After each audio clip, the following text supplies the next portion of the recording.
This is entirely a work of fiction. All characters, events, and locations are fictional, and any resemblance to real persons or events is purely coincidental.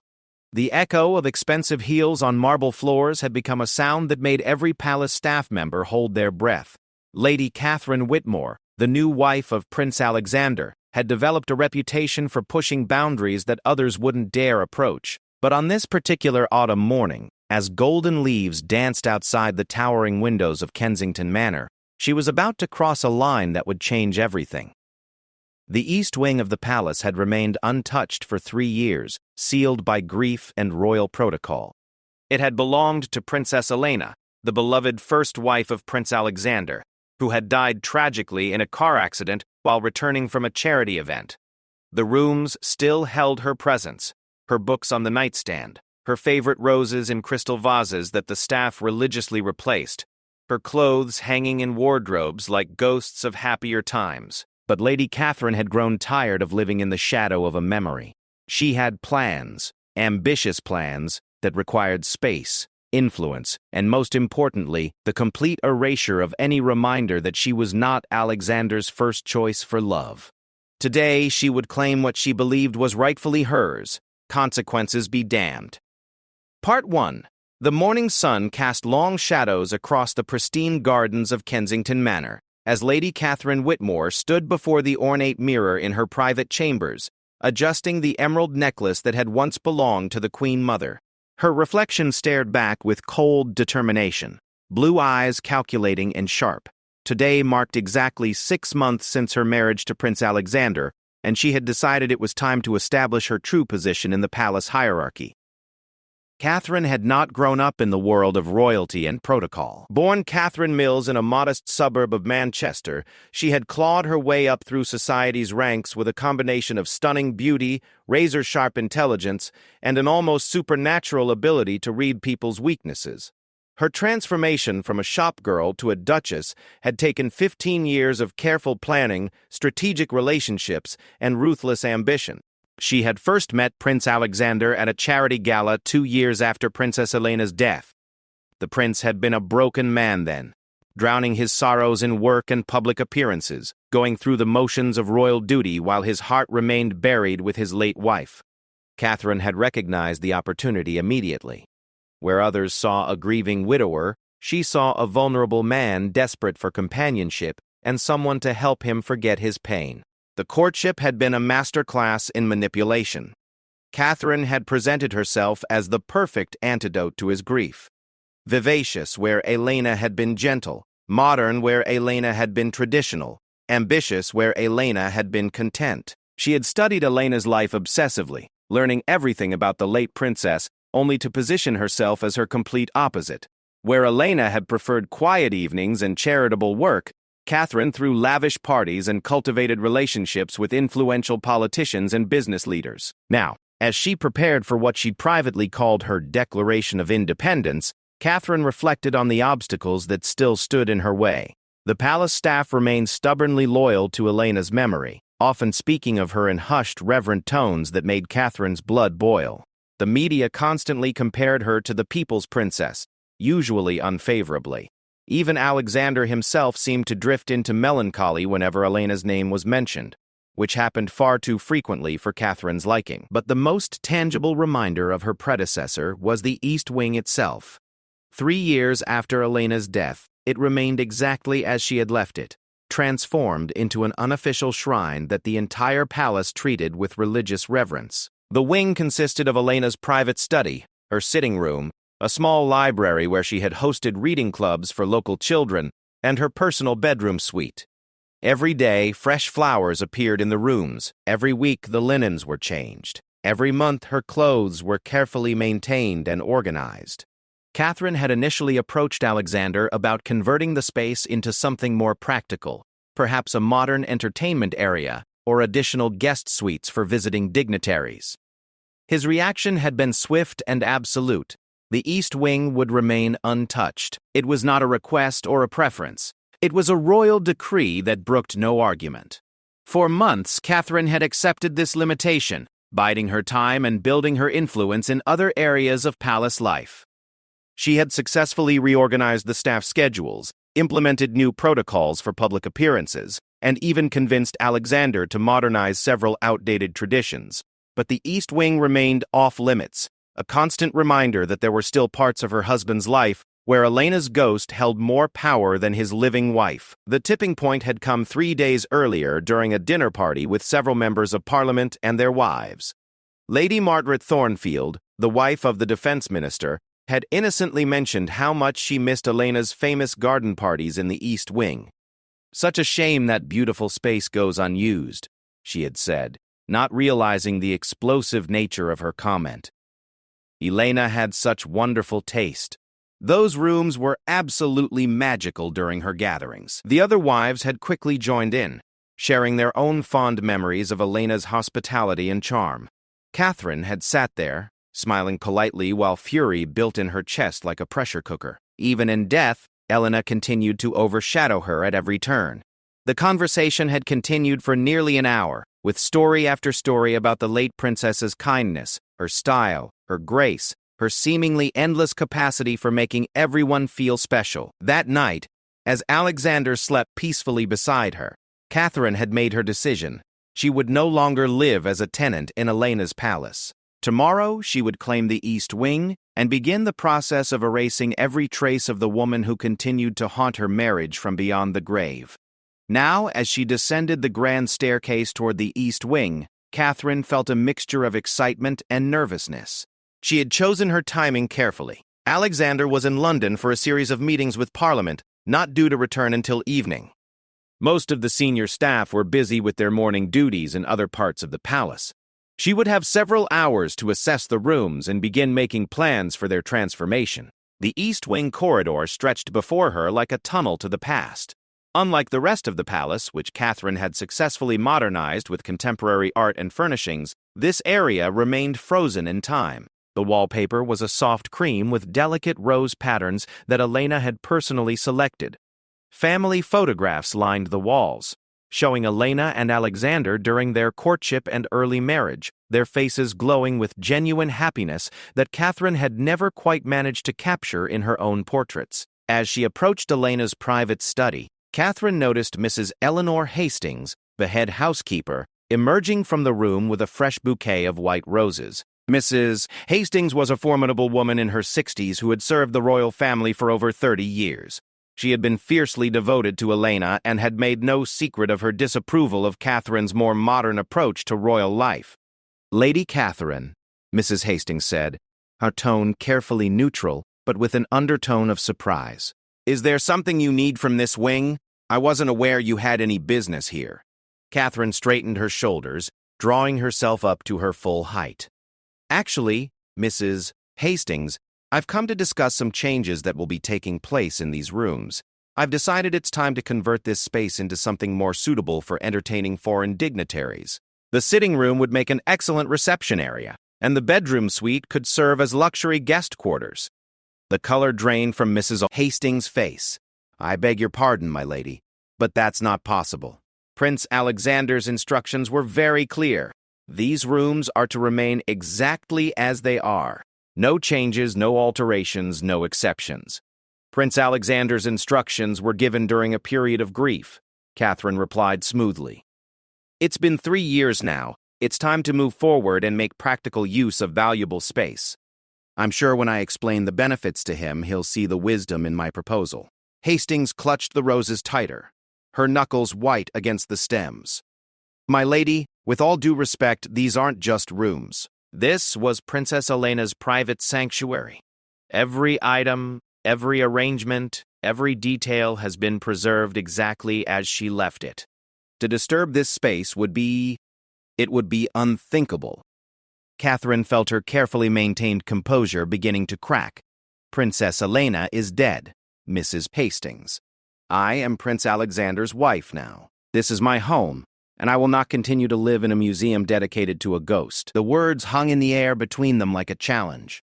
Mrs. Hastings's face hardened, and for a moment, Catherine saw a flash of the steel that had allowed this woman to manage a royal household for 3 decades. "Princess Elena may be gone from this world," Mrs. Hastings said quietly, "but her spirit lives on in every life she touched. in every charity she supported, in every person she helped.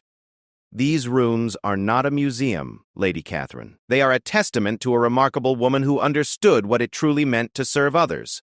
The implied criticism was unmistakable, and Catherine felt her temper flare. She pushed past Mrs. Hastings and walked into Elena's study, her heels clicking aggressively against the hardwood floor. The room was exactly as she had heard it described, elegant but warm, sophisticated but welcoming.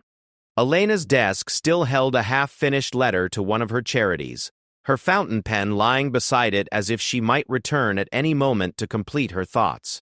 Bookshelves lined the walls, filled with an eclectic mix of literature, philosophy, and texts on social work and psychology. A comfortable reading chair sat by the window, positioned to catch the morning light, with a bookmark still marking Elena's place in a volume of poetry. Catherine moved to the desk and picked up the unfinished letter, scanning the elegant handwriting. Elena had been writing about a new initiative to provide job training for homeless youth, her words passionate and detailed as she outlined specific programs and funding strategies. Even in this private correspondence, Elena's dedication to helping others shone through every sentence. She was writing that the morning before her final charity visit. Mrs. Cybene Newton, Hastings said softly from the doorway. She wanted to finish it when she returned, but her voice trailed off, leaving the tragic ending unspoken. Catherine set the letter down with perhaps more force than necessary. It's very touching, I'm sure. But sentiment doesn't change the fact that this space is being wasted. These rooms could serve a real purpose instead of functioning as a shrine to the past. She moved through the connecting door into Elena's sitting room, Mrs. Hastings following with obvious reluctance. This space was even more personal, decorated in soft blues and golds with comfortable furniture, arranged to encourage intimate conversations. A small piano sat in one corner, its music stand holding a collection of folk songs that Elena had apparently been learning to play.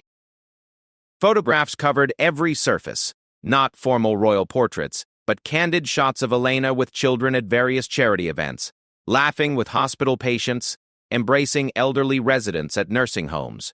She used to practice piano here every morning, Mrs. Hastings said, her voice thick with emotion. She wasn't particularly talented, but she enjoyed it. She said music helped her think about her charity work, helped her process the difficult situations she encountered. Catherine barely glanced at the piano, instead focusing on the room's layout and architectural features. This would make an excellent cocktail lounge for diplomatic receptions. We could remove all this furniture and install a proper bar along that wall. The piano would have to go, of course. Hastings gasped as if Catherine had suggested burning down the palace. Lady Catherine, please, you cannot be serious. Prince Alexander would never allow such changes. These rooms are sacred to him. Prince Alexander is a man, Mrs. Chapter Hastings, not a monk. He married me because he wants to move forward with his life. Living in the past serves no one, least of all him. It's time for this palace to reflect its current reality, not cling to memories of what was. Catherine continued her exploration, moving into Elena's private library. This was perhaps the most personal space of all, lined floor to ceiling with books that Elena had clearly read and loved. Margins were filled with handwritten notes, bookmarks marked favorite passages, and several volumes showed the wear of repeated reading.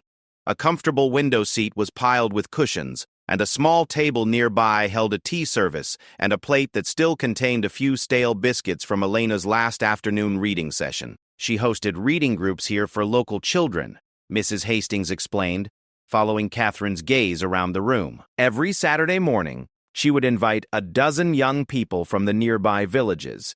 She believed that books could open worlds for children who might otherwise never travel beyond their immediate circumstances. Catherine felt a stab of irritation at the obvious admiration in the housekeeper's voice. How very noble of her. But surely such activities could be better organized through proper institutions rather than informal gatherings in palace rooms. She was examining the built-in bookshelves when Mrs. Hastings stepped closer, her voice dropping to a more confidential tone. Lady Catherine, may I speak frankly? By all means. I've served this family for 30 years. I've seen 3 generations of royals come and go, each with their own personality and approach to their duties. Princess Elena understood something that I fear you may not fully appreciate. And what might that be? Mrs. Hastings gestured around the library, her expression earnest. She understood that true power in this position doesn't come from claiming territory or asserting dominance. It comes from serving something larger than yourself. These rooms weren't about her ego or her status. They were about creating spaces where real good could be accomplished, where people could be helped and inspired. Catherine's eyes flashed dangerously. Are you suggesting that I don't understand my responsibilities, Mrs. Hastings? I'm suggesting that there are different ways to approach those responsibilities. Princess Elena chose service and humility. She used her position to lift others up, to shine light on problems that needed solving.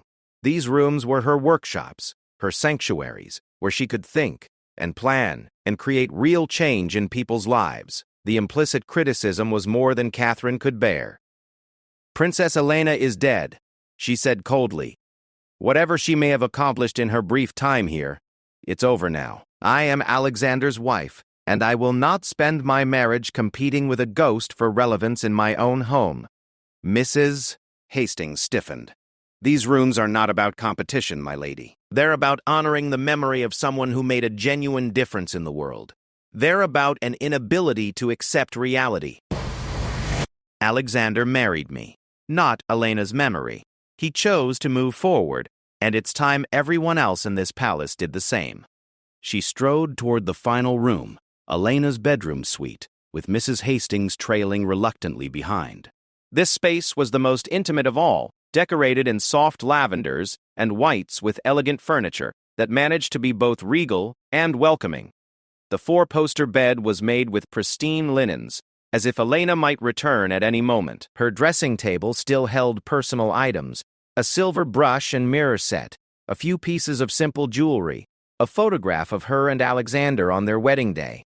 Catherine picked up the wedding photograph, studying the genuine joy on both faces.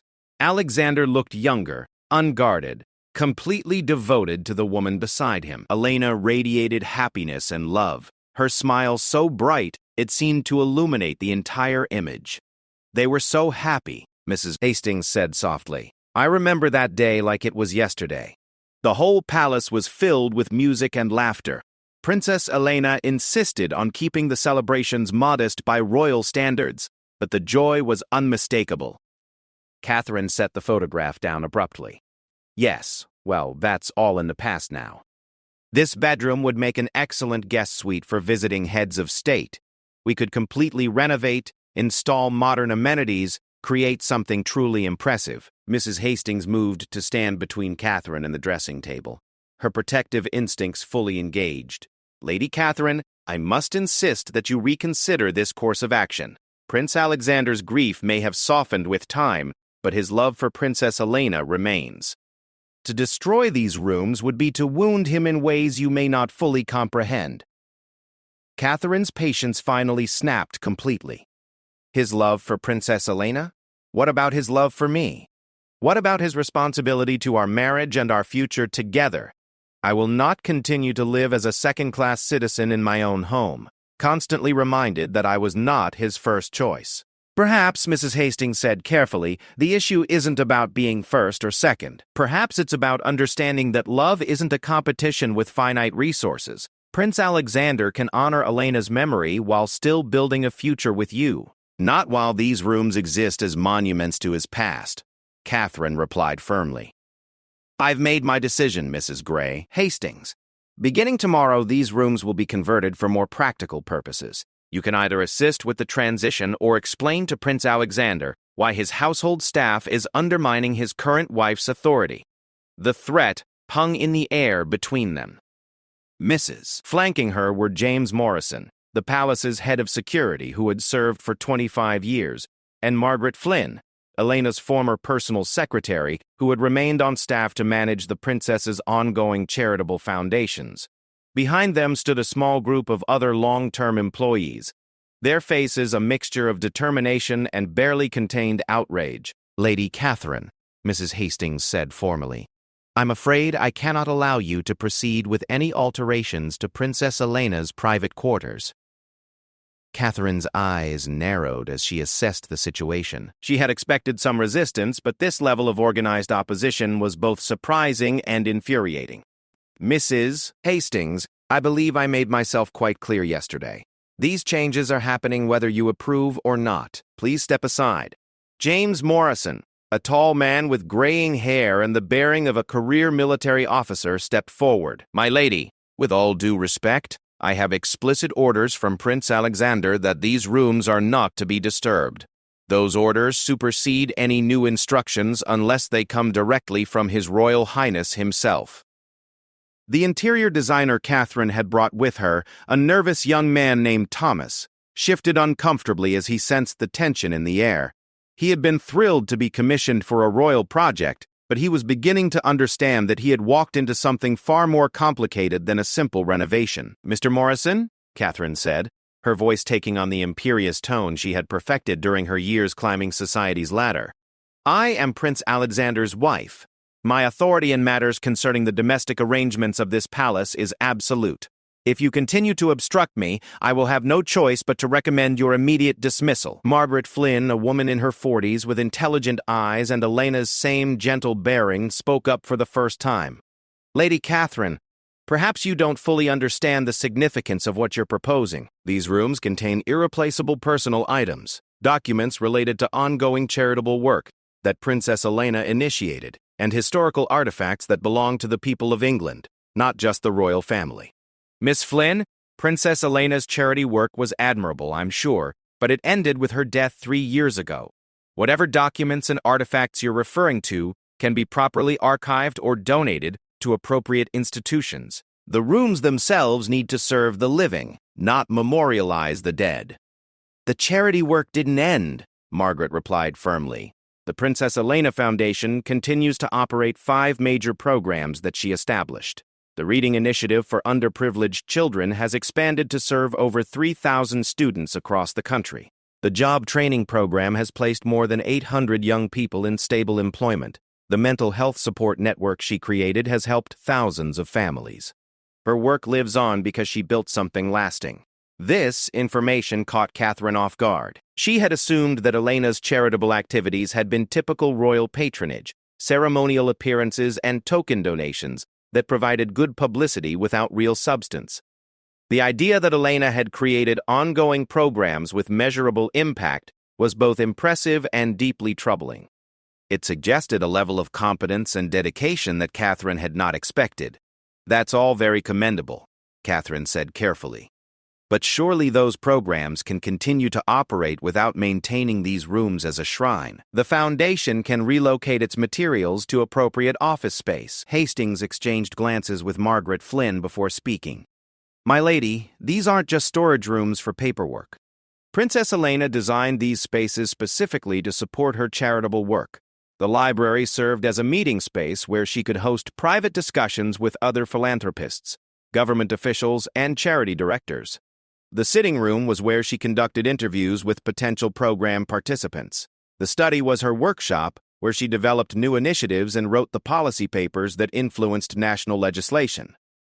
Catherine felt a growing sense of unease.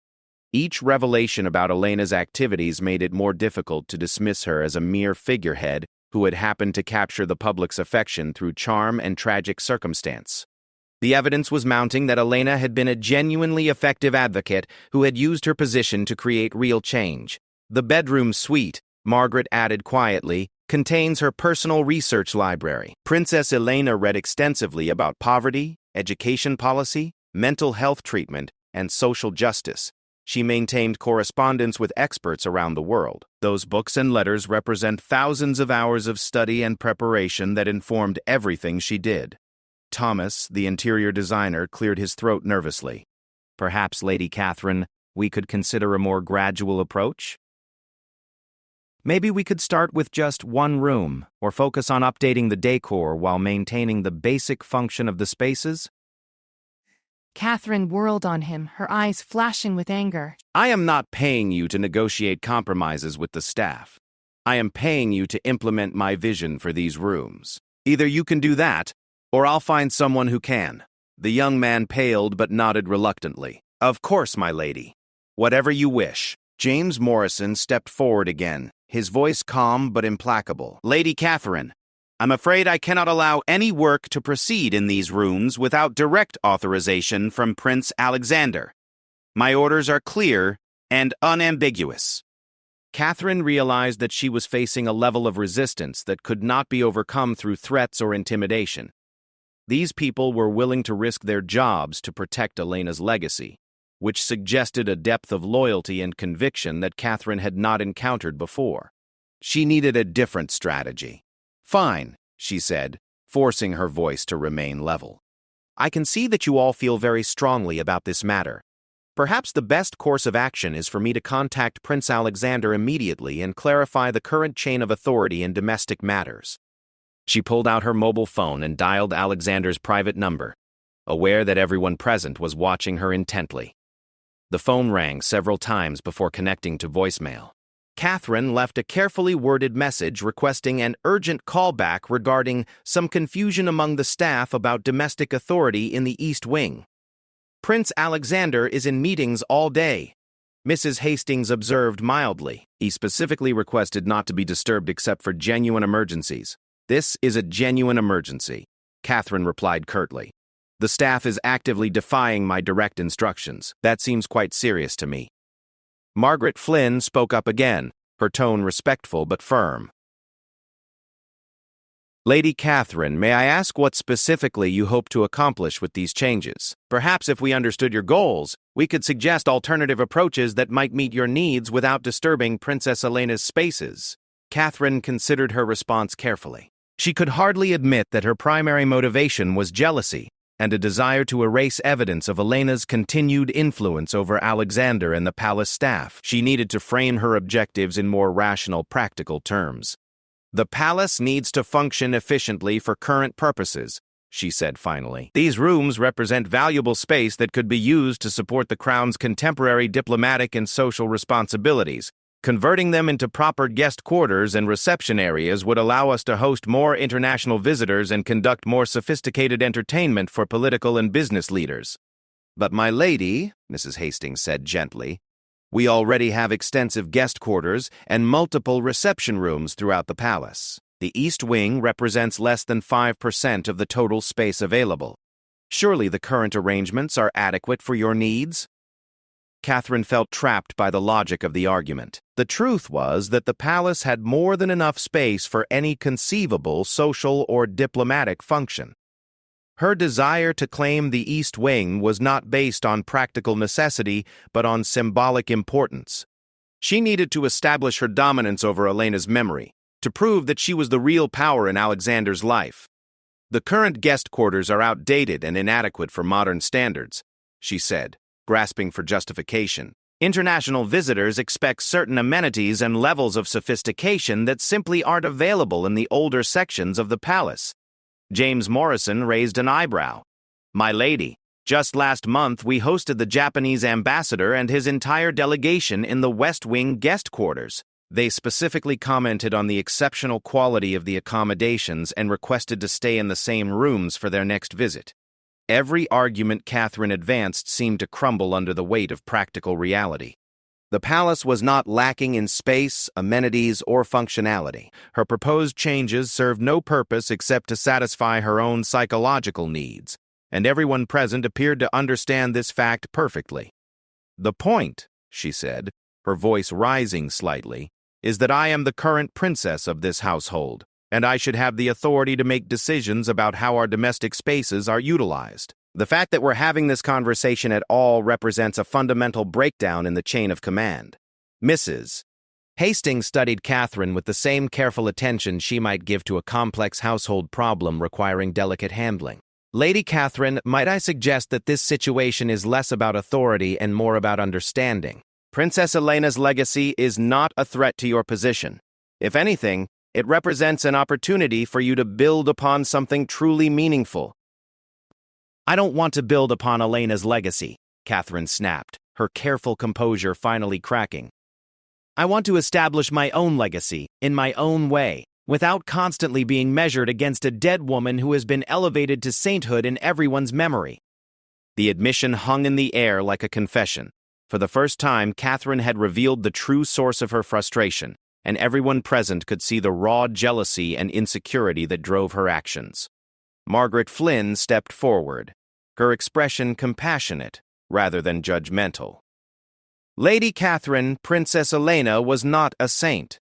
She was a remarkable woman who worked very hard to use her position responsibly, but she faced many of the same challenges you're experiencing now.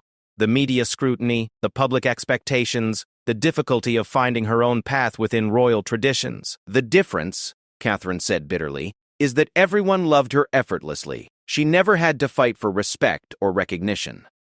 People adored her from the moment she appeared in public. That's not entirely accurate, Mrs. Hastings said gently. Princess Elena faced significant criticism during her first years as a royal. Many people felt she was too informal, too emotional, too willing to break with protocol. It took time for her to find her footing and develop the approach that eventually won people over. Catherine stared at the housekeeper, surprised by this revelation. The Elena she had researched and heard about had seemed to be universally beloved from the beginning, a natural fit for royal life, who had never struggled with the challenges Catherine faced daily. The media called her the awkward princess during her first year, Margaret added. They criticized her fashion choices, her accent, her tendency to cry during emotional public appearances. She received death threats from people who felt she wasn't worthy of Prince Alexander. She struggled with anxiety and self-doubt just like any normal person would. This information fundamentally challenged Catherine's understanding of Elena's story. She had assumed that her predecessor's success had come naturally, making Catherine's own struggles seem like personal failures rather than normal challenges that any person would face in such an extraordinary situation. How did she overcome those difficulties? Catherine found herself asking, almost against her will. Mrs. Hastings smiled sadly.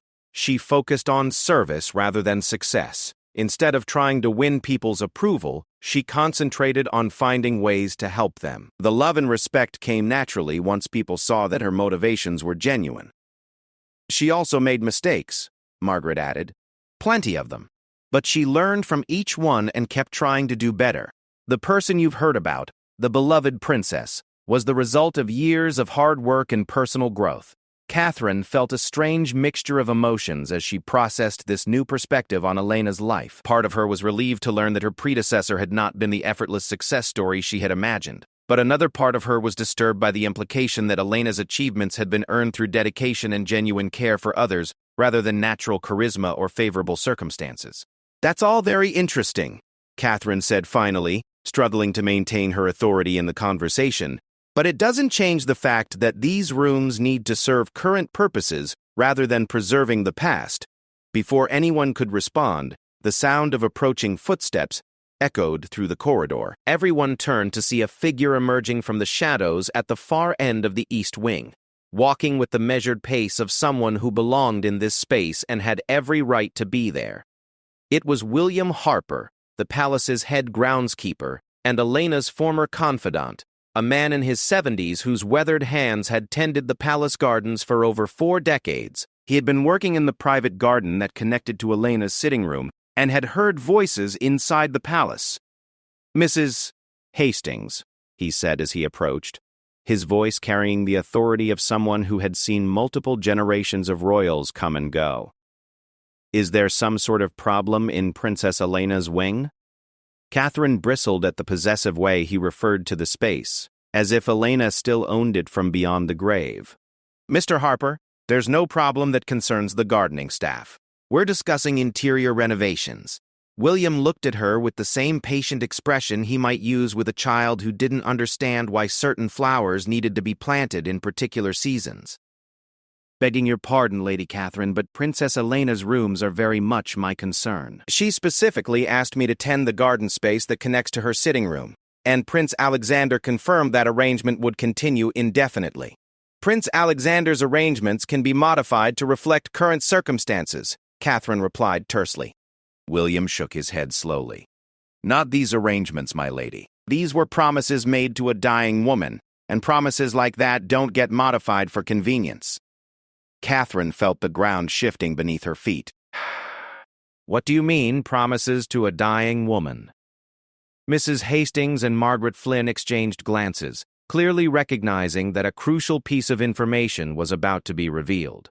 William looked around the group before settling his gaze on Catherine. Princess Elena didn't die instantly in that car accident, Lady Catherine. She lived for nearly 3 hours after they brought her to the hospital. Prince Alexander was with her during those final hours, and she made him promise that her private spaces would be preserved exactly as they were, so that her charitable work could continue and serve as a foundation for future efforts. The revelation hit Catherine like a physical blow. She had assumed that Elena's rooms were maintained as a general memorial, a gesture of grief and respect that might naturally fade over time.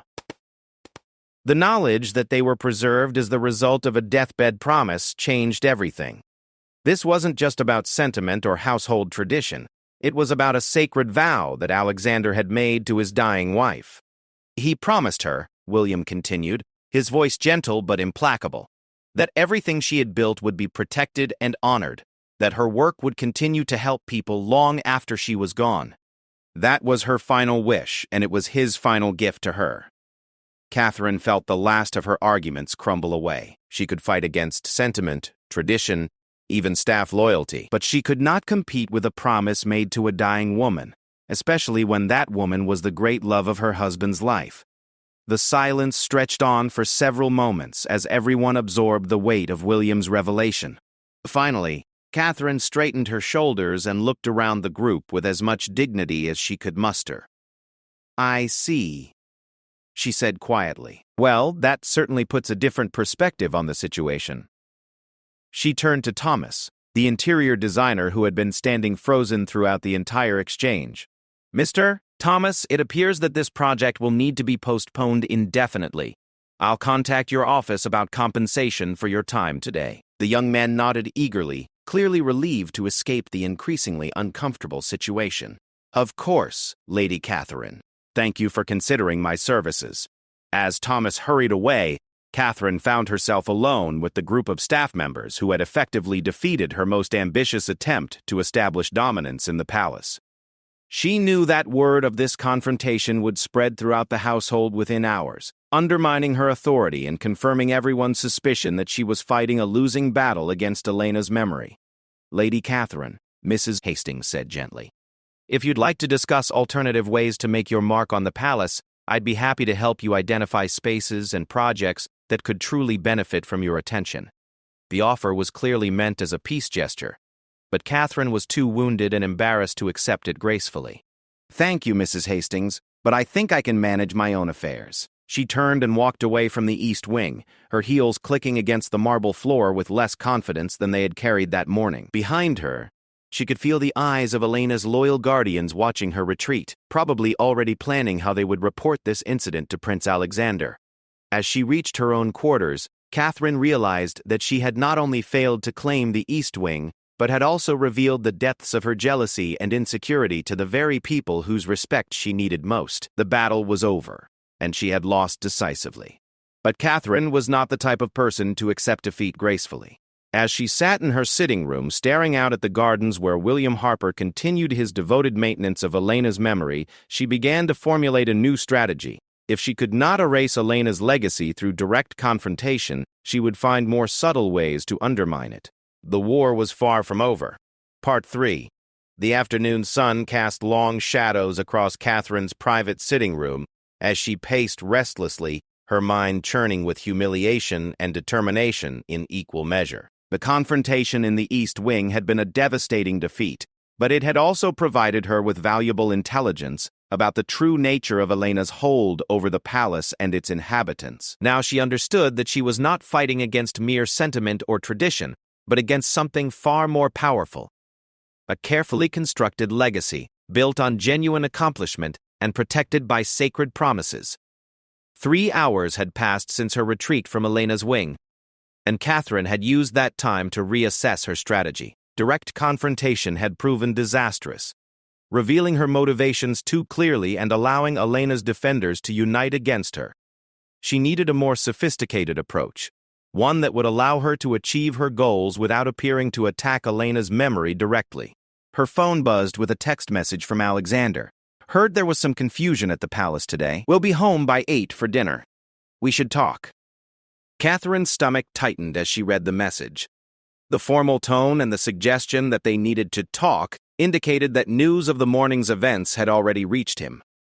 She had perhaps 4 hours to prepare her defense and find a way to frame the situation in terms that might generate some sympathy for her position. She was interrupted by a soft knock at her door. "Come in," she called, expecting to see one of her personal staff members.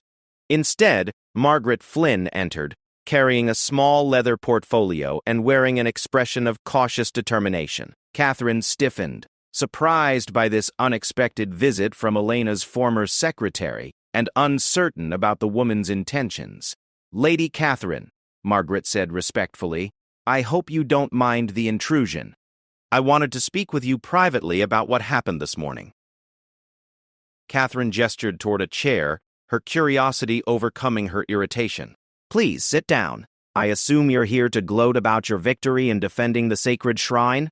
Margaret's expression remained calm, despite the obvious hostility in Catherine's voice. "Actually, I'm here because I think we may have more in common than you realize. I'd like to share something with you that might change your perspective on Princess Elena and what she was trying to accomplish." She opened the leather portfolio and withdrew a handwritten letter, its pages showing the wear of frequent handling. "This is a letter Princess Elena wrote to Prince Alexander about 6 months before her death. She never sent it, but she asked me to keep it in case it might be useful someday." Catherine frowned, suspicious of any document that Elena's supporters might use to further sanctify her memory. "Why would you show this to me? What could Elena possibly have written that would be relevant to my current situation?" Margaret held out the letter. "Perhaps it would be better if you read it yourself."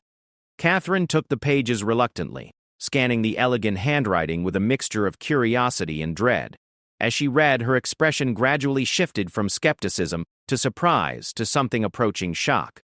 "My dearest Alexander," the letter began, "I have been thinking a great deal lately about what will happen to you after I'm gone. Please don't be upset that I'm writing about such things, but we both know that my health has been fragile since the accident last year, and I want to make sure you understand my hopes for your future." Catherine looked up at Margaret with confusion. "What accident? I thought Elena died in a car crash, but this suggests there was an earlier incident." Margaret nodded sadly. Princess Elena was involved in a minor collision about a year before her death. She suffered a head injury that seemed minor at the time, but it caused ongoing health issues that she kept private. She knew she might not have much time left, which is why she worked so intensely on her charitable projects during that final year. Catherine returned to the letter, her hands trembling slightly as she continued reading. "I know how much you love me, my darling, and I know how difficult it will be for you to consider loving someone else after I'm gone. But I want you to know that my greatest fear is not death itself, but the thought that you might spend the rest of your life alone, trapped by grief and unable to open your heart again." The words hit Catherine like a series of physical blows. She had been so focused on competing with Elena's memory that she had never considered the possibility that Elena herself might have wanted Alexander to remarry and find happiness again. "Please don't preserve my rooms as a monument or turn my memory into something that prevents you from moving forward. I want my work to continue, yes, but I want it to inspire future good rather than chain you to the past. When you find someone new to love, and I hope you will, please know that you have my blessing and my encouragement." Catherine's vision blurred as tears she had not expected began to form. The generosity and selflessness of Elena's words were almost impossible to comprehend. Here was a dying woman more concerned with her husband's future happiness than with preserving her own legacy. "If the woman you choose to marry feels burdened by my memory, please help her understand that there is room in your heart for both past love and present love. They don't compete with each other, they complement each other. Your capacity for love is not diminished by loving me first, any more than your love for me was diminished by the relationships that came before." Margaret watched Catherine's face carefully as she processed Elena's words. "There's more," she said gently. Catherine wiped her eyes and continued reading, her entire worldview beginning to shift as she encountered a version of Elena that bore no resemblance to the perfect saint she had imagined. "I worry sometimes that people will remember me as better than I actually was. Please don't let them turn me into some impossible standard that makes life difficult for whoever comes after me. I made so many mistakes, Alexander. I was jealous and petty sometimes. I struggled with the media attention and the constant scrutiny. I had days when I felt completely inadequate for the role I was supposed to play. These admissions of vulnerability and imperfection were revelatory to Catherine, who had convinced herself that Elena had glided through royal life without experiencing any of the challenges that tormented her daily. I hope that whoever you marry will be strong enough to forge her own path rather than trying to copy mine. I hope she will find her own ways to serve others and use this incredible platform for good. Most of all, I hope she will make you happy in ways that are completely different from the happiness we shared together. Catherine set the letter down, unable to continue reading through her tears. The woman she had spent months hating and resenting had actually been concerned about her well-being, even writing from beyond the grave to encourage her success and happiness. "Why are you showing me this?" Catherine asked, her voice thick with emotion. Margaret leaned forward, her expression compassionate but serious. "Because I think Princess Elena would be heartbroken to know that her memory has become a source of pain for you, rather than inspiration. And because I believe you have the potential to honor her legacy in ways she never could have imagined." I don't understand. Princess Elena was remarkable, but she was also a product of her time and her particular strengths. She was gentle, patient, naturally empathetic. But those qualities, wonderful as they were, also limited what she could accomplish in some areas. Your strengths are different, Lady Catherine, and they could be exactly what's needed to take her work to the next level. Catherine looked at Margaret skeptically. "What do you mean, my strengths? Everyone here seems to think I'm selfish and ambitious and completely unsuited for royal life." "You are ambitious," Margaret agreed, "but that's not necessarily a weakness." Princess Elena sometimes struggled to advocate for her programs because she was uncomfortable with self-promotion and political maneuvering. You have skills in those areas that she lacked. You understand how to work with powerful people, how to negotiate, how to build coalitions. Those are exactly the skills needed to expand her charitable work and make it more effective. This perspective had never occurred to Catherine. She had always viewed her background in business and society networking as somehow less noble than Elena's natural compassion, but Margaret was suggesting that these skills could actually be valuable for charitable work. "The Princess Elena Foundation needs someone with your capabilities," Margaret continued. "The programs she established have grown beyond what our current structure can support efficiently. We need someone who understands finance, marketing, and strategic planning. We need someone who can work with government officials and corporate leaders to secure larger commitments and expand our reach." Catherine felt a flicker of genuine interest despite her emotional turmoil. "Are you offering me a role in Elena's foundation?" "I'm suggesting that you consider transforming Elena's foundation into something even more powerful and effective.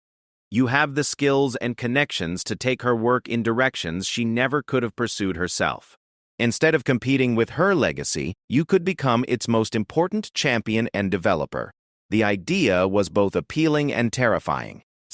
Catherine had spent so much energy trying to escape Elena's shadow that she had never considered the possibility of embracing and building upon her predecessor's work. It would require a complete shift in her mindset and goals. "What would that look like practically?" she asked. Margaret opened her portfolio again and withdrew several documents. These are preliminary plans that Princess Elena was developing before her death. She wanted to create a job training program for young mothers, establish mental health support centers in rural areas, and launch a scholarship program for students from disadvantaged backgrounds. She had the vision but lacked the business expertise to make them reality. Catherine studied the documents, her strategic mind automatically beginning to see possibilities and improvements. Elena's ideas were sound, but underdeveloped from an organizational standpoint. With proper planning and execution, they could be transformed into much more ambitious and effective programs. "These would require significant funding," Catherine observed. "Much more than traditional royal charitable work typically generates." "Exactly," Margaret said with growing excitement. Princess Elena was thinking too small because she was uncomfortable with the idea of asking for large donations or creating high-profile fundraising events. You wouldn't have those limitations. You could approach this work with the same strategic thinking you would apply to any major business venture. For the first time since her arrival at the palace, Catherine began to see a path forward that didn't require her to compete with Elena's memory, but rather to honor and expand it in uniquely meaningful ways. Instead of trying to erase Elena's legacy, she could become its most effective advocate and developer. "There's something else," Margaret said, withdrawing a final document from her portfolio. Princess Elena left specific instructions that if Prince Alexander remarried, she wanted her successor to have complete authority over the charitable foundation and the freedom to modify or expand the programs in whatever ways seemed most effective. Catherine stared at the document, which appeared to be a formal legal directive signed by both Elena and Alexander. She actually planned for this possibility? She insisted on it.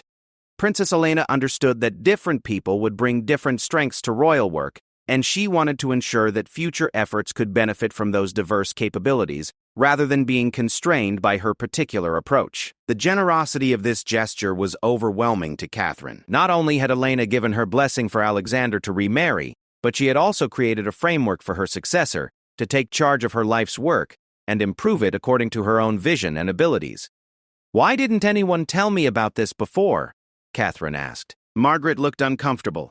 "To be honest, we weren't sure you would be interested in charitable work. Your initial focus seemed to be on social activities and palace renovations rather than service programs. We were waiting to see what direction you wanted to take before presenting these options." Catherine realized that her own behavior had contributed to the misunderstandings that had made her life so difficult.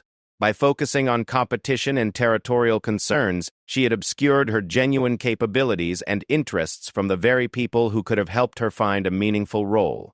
"I'd like to read more about these programs," she said finally. "And I'd like to understand exactly what Princess Elena envisioned for their development." Margaret smiled for the first time during their conversation. "I can arrange for you to meet with the current foundation directors and review all of Princess Elena's notes and research. You might be surprised by how much potential there is for expansion and improvement." As Margaret prepared to leave, Catherine had one more question. "Why are you willing to hand over Elena's work to someone who was trying to destroy her memory just this morning?" Margaret paused at the door, her expression thoughtful. "Because I think Princess Elena would want her work to grow and evolve rather than remain frozen in time. And because I believe you have the potential to honor her legacy in ways that matter more than preserving rooms or maintaining traditions. She cared about helping people, not about being remembered. If you can help more people more effectively, then you're fulfilling her deepest wishes." After Margaret left, Catherine sat alone in her sitting room, Elena's letter still in her hands. The afternoon light was fading, and she could see Alexander's car approaching through the palace gates in the distance. Soon she would need to face him and explain the morning's events, but now she had a very different story to tell. Instead of defending her failed attempt to claim Elena's rooms, she could present a vision for claiming Elena's mission and expanding it in ways that would create a lasting impact. Instead of competing with her predecessor's memory, she could become the catalyst for making that memory more meaningful and effective than ever before. For the first time since her marriage, Catherine felt that she had found a path forward that could bring her genuine fulfillment while also honoring the woman who had come before her. The East Wing could remain as Elena's preserve, but the real work of building on her legacy could happen throughout the palace and beyond its walls. As Alexander's footsteps echoed in the corridor outside her room, Catherine straightened her shoulders and prepared to begin the most important conversation of her marriage. The battle for the East Wing had been lost, but a much more significant opportunity had just been revealed. Part 4. Alexander entered Catherine's sitting room with the measured steps of a man who had spent the day receiving carefully worded reports about his wife's activities and was trying to understand exactly what had transpired in his absence. His expression was neutral but watchful, and Catherine could see the careful control he was exercising over his emotions. "Catherine," he said simply, removing his jacket and loosening his tie with movements that spoke of deep fatigue.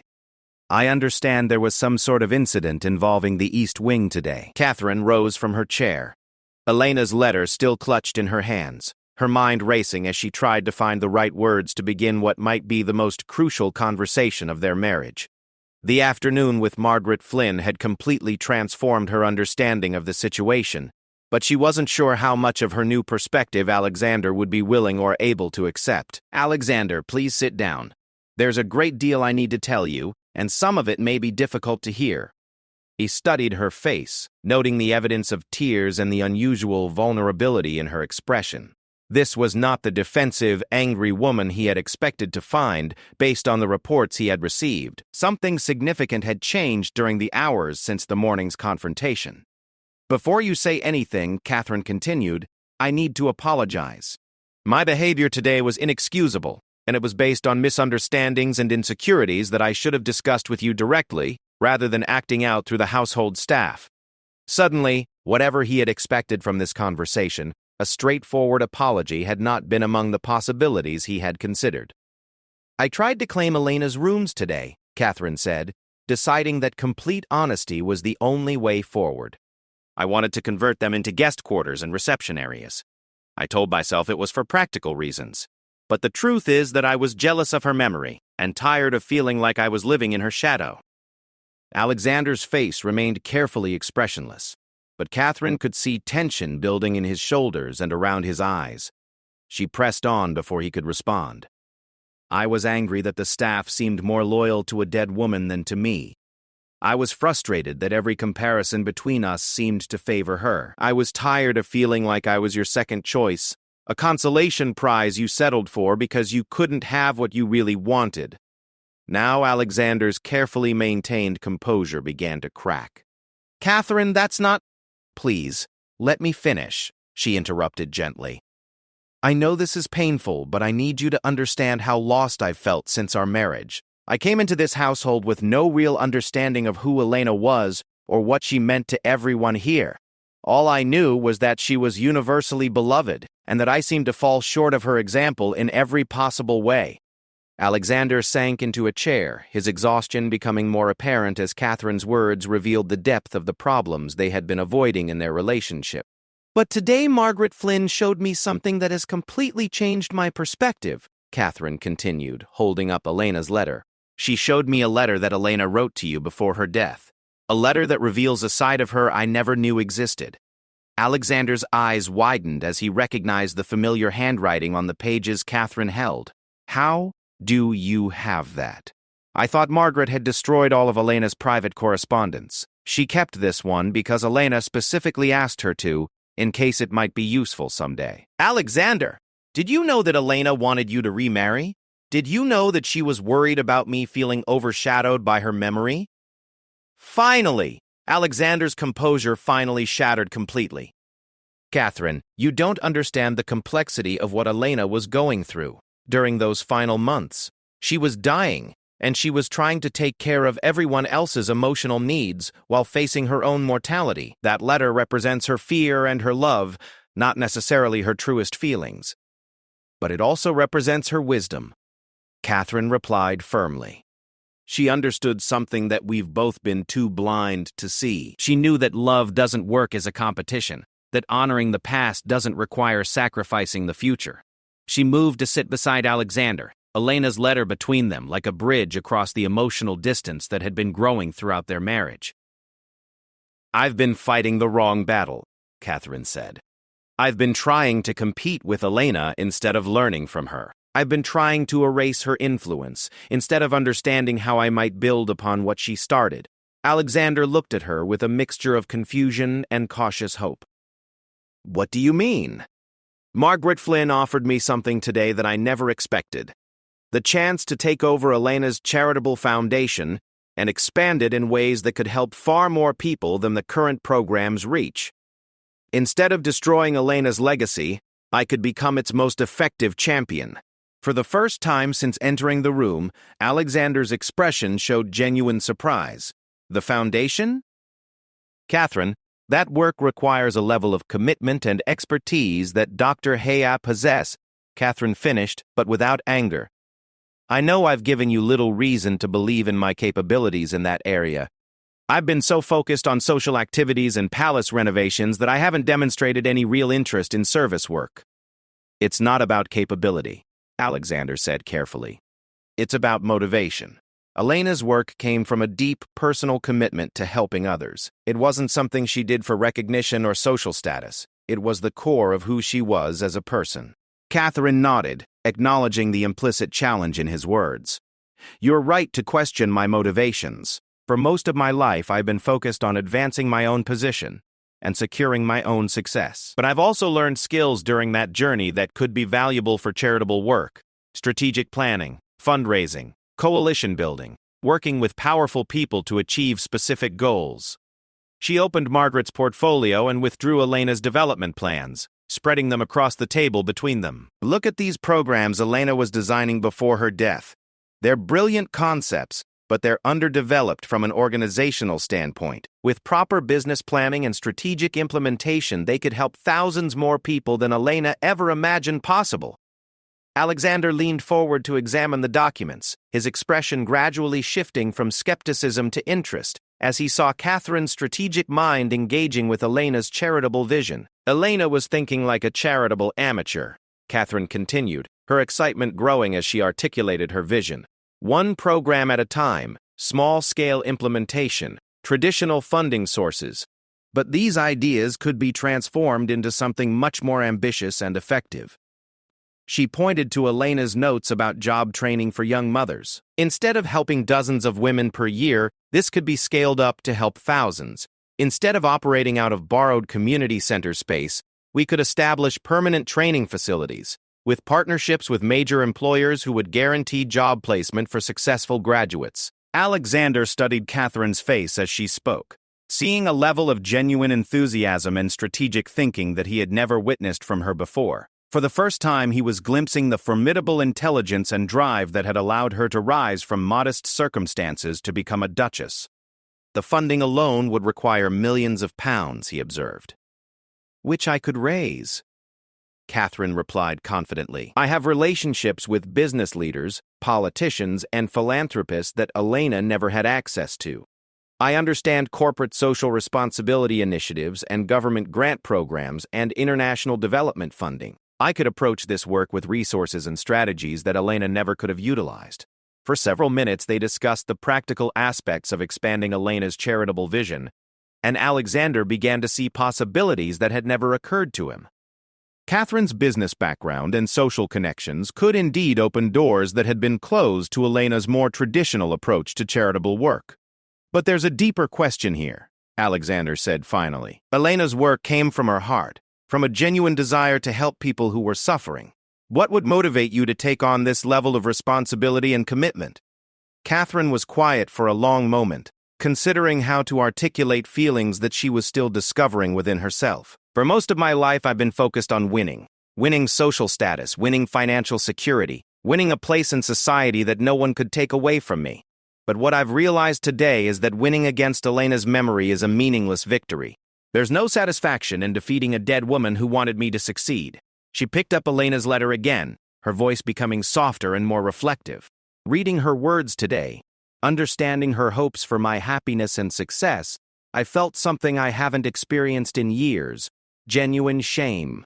Not embarrassment at being caught or frustrated at being thwarted, but real shame at the smallness of my goals and the selfishness of my motivations. Alexander reached across the table and took her hand, the first spontaneous gesture of affection he had shown her in weeks. I want to honor Elena's memory by becoming worthy of the position I've been given, Catherine continued. I want to use the advantages I've been handed: wealth, status, connections, intelligence, to help people who weren't born with those advantages. I want to build something that would make Elena proud and that would justify the faith you placed in me when you chose to marry me.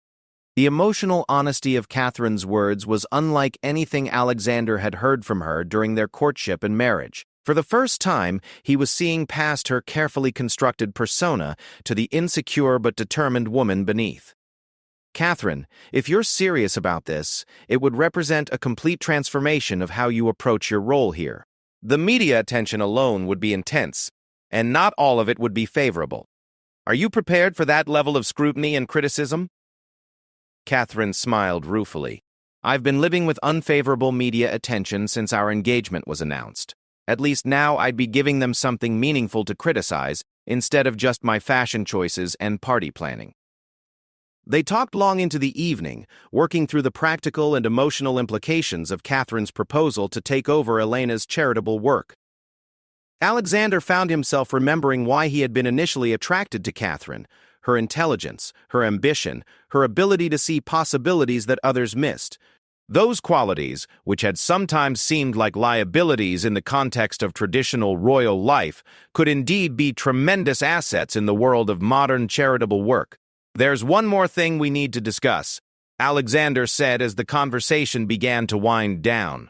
"The East Wing itself. I understand you wanted to convert those rooms for other purposes." Catherine nodded, feeling a flush of renewed embarrassment. "I was wrong about that, Alexander. After learning about Elena's deathbed wishes and reading her letter, I understand that those rooms serve a purpose that goes far beyond nostalgia or sentiment. They should remain exactly as they are." Alexander looked surprised. "Actually, I've been thinking about that situation, and I'm not sure Elena would want her rooms to remain as a shrine. She always preferred action over memorialization."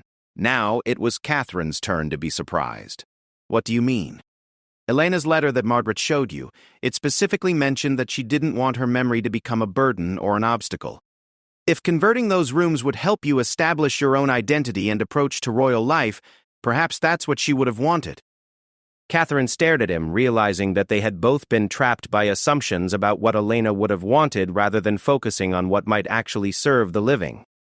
Maybe, Catherine said slowly, "the real question isn't whether to preserve or change the East Wing, but how to use that space in ways that would honor Elena's values while serving current needs." They spent another hour discussing possibilities. Perhaps converting Elena's sitting room into a meeting space for foundation directors and charitable partners, transforming her study into a working office for strategic planning and grant writing, using her library as a resource center for researching social issues and potential solutions. As the evening concluded, Catherine felt that she and Alexander had finally begun to address the fundamental problems in their relationship. Instead of competing with Elena's memory, she could honor it. Instead of resenting her predecessor's accomplishments, she could build upon them. Instead of feeling like Alexander's second choice, she could become his partner in creating something new and meaningful together. The battle for the East Wing had ended not with victory or defeat, but with understanding. Catherine had lost her fight to erase Elena's legacy, but she had gained something far more valuable, a vision for her own legacy that could honor the past while building a better future. The next morning would bring new challenges as Catherine began the complex work of transforming herself from a social climber into a serious charitable advocate. But for the first time since her marriage, she felt that she had found a path forward that could bring genuine fulfillment while also honoring the remarkable woman who had come before her. The East Wing would remain as Elena's preserve, but its true legacy would live on through Catherine's efforts to expand and improve the charitable work that had been Elena's greatest passion. In losing the battle for those rooms, Catherine had discovered the possibility of winning something far more important: the chance to become worthy of the position and responsibilities she had been given. As Alexander kissed her goodnight, the first time he had done so without reservation since their wedding, Catherine realized that Elena's final gift had not been the preservation of her rooms or the continuation of her programs, but the wisdom to understand that true love seeks the happiness and success of others, even beyond the grave.